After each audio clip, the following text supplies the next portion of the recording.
ટેકનોલોજીથી આજે આપણે દુનિયાની મુઠ્ઠીમાં કરી છે અને ટેકનોલોજીથી આપણને દુનિયાને છેડે જઈ શકીએ પરંતુ જે આપણે મોબાઈલથી એસએમએસ મોકલીએ છીએ તે મોબાઈલના ટાવરો હોય તેનામાંથી નીકળતા રેડિયેશન પક્ષીઓને નુકસાન કરે છે. અત્યારે હાલના ગાળામાં એવા મકાનો બનાવવામાં આવે છે જેના કારણે એક જ જગ્યા પર ઘણા બધા માણસો પણ રહી શકે છે. એ મકાનમાં ક્યારેક ભૂકંપ આવે તો ઘણા બધા લોકો પણ મરી શકે છે અને આજુબાજુ એ બિલ્ડિંગ પડવાથી ઘણું નુકસાન થાય છે. આજે પ્રાથમિક શાળાઓમાં ટીવી, કોમ્પ્યુટર વગેરે વસ્તુઓ લગાવવામાં આવે છે જેનાથી બાળકો સારું શિક્ષણ મેળવી શકે છે. અમુક એવી એપો પણ હોય છે જેના કારણે બાળકો ખોટું શીખે છે અને એ પહેલા શિક્ષક તપાસ કરે છે અને પછી તેને ટીવીમાં કે મોબાઈલમાં તેને ઉજાગર કરે. અમુક એપ્લિકેશન એવી હોય છે જેના કારણે બાળકો ખરાબ શીખે છે પરંતુ એ પહેલા શિક્ષક દ્વારા તપાસ કરવામાં આવે છે અને પછી તે મોબાઈલ કે ટીવીમાં મોકલવામાં આવે છે. પરંતુ ગેમ કે એવું કંઈ હોય તો એ શિક્ષક તપાસી શકતા નથી. પરંતુ આ વસ્તુ એવી છે કે એમાં બાળકોની ઉંમર તપાસીને પણ ગેમ બોલવામાં આવે છે.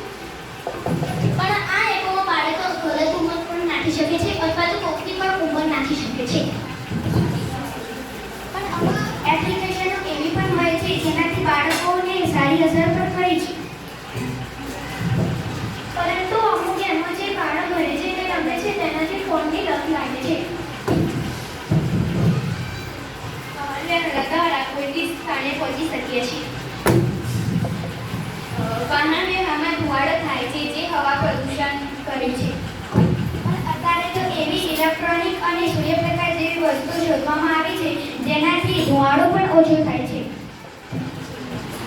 પરંતુ જે વાહનોમાં હોર્ન વગાડવામાં આવે છે તે ધ્વનિ પ્રદૂષણ કરે છે. પરંતુ અત્યારની જનરેશનમાં આવા રસ્તાઓ પર આવા બોર્ડ મારેલા હોય છે જેના પર લખેલું છે નો હોર્ન.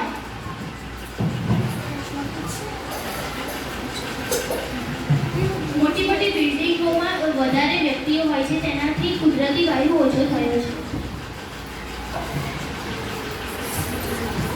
ટેકનોલોજી દ્વારા આપણે અંતરિક્ષમાં પણ જઈ શકીએ છીએ.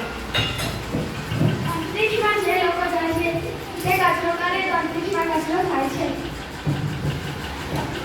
પણ અંતરિક્ષમાં જઈએ તો તેને આપણે ખબર પડે છે કે દુનિયાના કયા છેડામાં કયું તાપમાન છે અને શું શું ચાલી રહ્યું છે.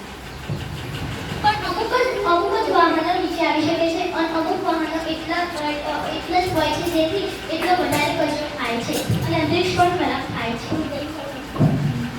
પરંતુ અત્યારે અંતરિક્ષ ટેકનોલોજીના દ્વારા આપણે ત્યાં કચરો લેવા માટે એક સ્પેસ ડસ્ટબિન પણ મોકલી શકીએ છીએ જેના કારણે ત્યાં કચરો થતો નથી. ટેકનોલોજીથી આજે આપણને રસ્તાઓ પર લાઇટની સુવિધા પણ મળી રહી છે. પરંતુ આ લાઇટ વધારે ચાલતી નથી, વિદ્યુત પ્રવાહ પણ ઓછો થાય છે.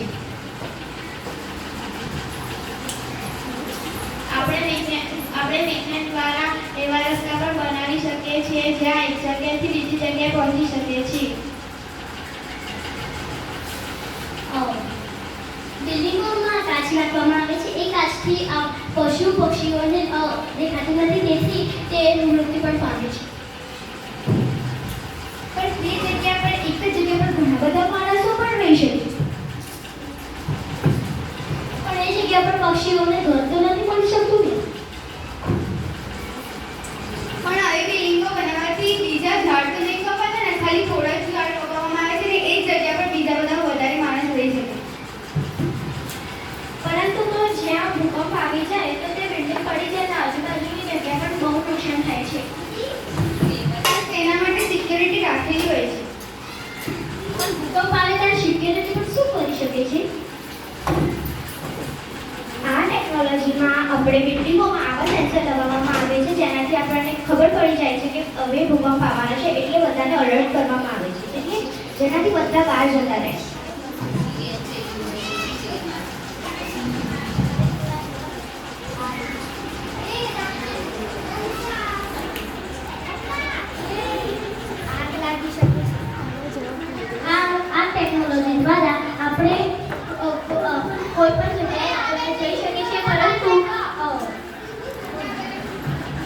ચલો આપણે સૌએ જોયું કે ટેકનોલોજીના ફાયદા પણ છે અને ગેરફાયદા પણ છે.